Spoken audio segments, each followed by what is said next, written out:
Hey guys, welcome back. Today I'm going to show you how to make perfectly delicious and fluffy gnocchi.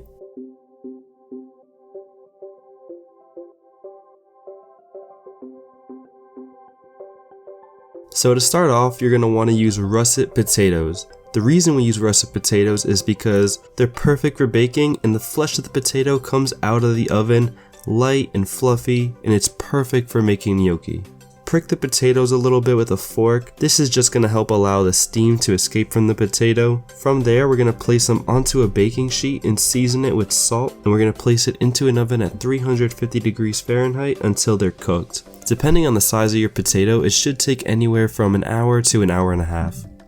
Once your potatoes are cooked, you're going to want to slice them down the middle and scoop out some of that flesh. And what you're going to want to do is place them into a food mill or a potato ricer. This is the key to making nice and fluffy potatoes.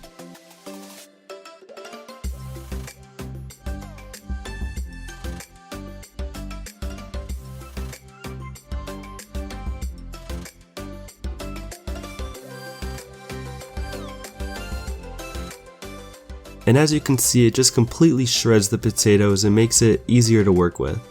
So I was using about 1.5 pounds of potatoes, so to that I added in 2 egg yolks and about a cup of flour. So you're going to want to go based on feel, but generally speaking, for 1.5 pounds of potatoes, you're going to want to use about a cup of flour, maybe a little bit less, maybe a little bit more.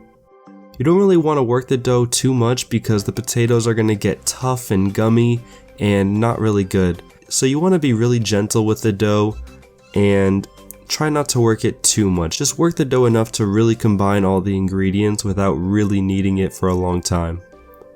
Alright, so once you have your dough made, take a piece of the dough and you're going to want to roll it out into a log.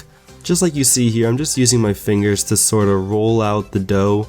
And once you have the size that you want, what you're going to want to do is take a bench scraper or a knife or anything like that and just cut little portions of the gnocchi.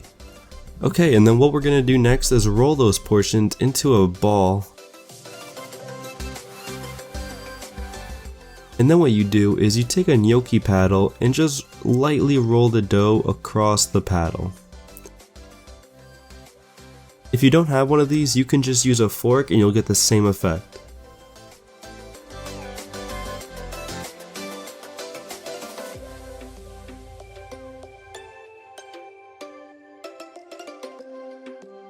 So once you have your gnocchi portioned and shaped, what you're going to want to do is blanch them off in some salted boiling water.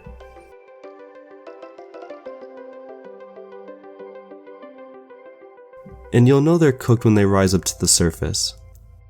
If you're not going to use the gnocchi right away, what you can do is dry them on a sheet pan lined with paper towels or a cloth, and you can just stick them in the fridge or the freezer until a later time. When it comes time to cook the gnocchi, there's so many different preparations you can do. In this demonstration, what I'm going to do is just melt some butter in a pan, and once the butter just starts to barely become brown, I'm going to drop the gnocchi in, and as the gnocchi cooks in the pan, the butter is going to develop this nice, rich, nutty flavor, and it's going to be really nice with the gnocchi.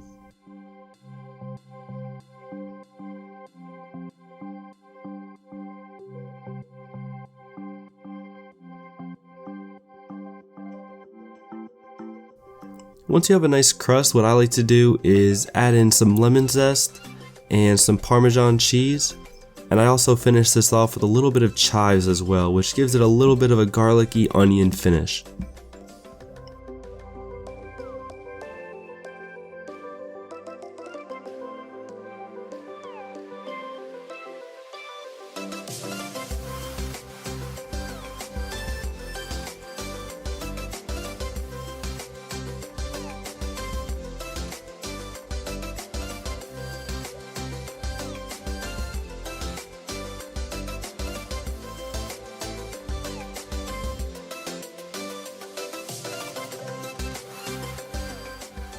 Hey guys, we really appreciate you checking out our content. If you liked the video, leave a like on it, and also let us know in the comments section below what videos you guys want to see from us next. Alright, thanks guys. Peace.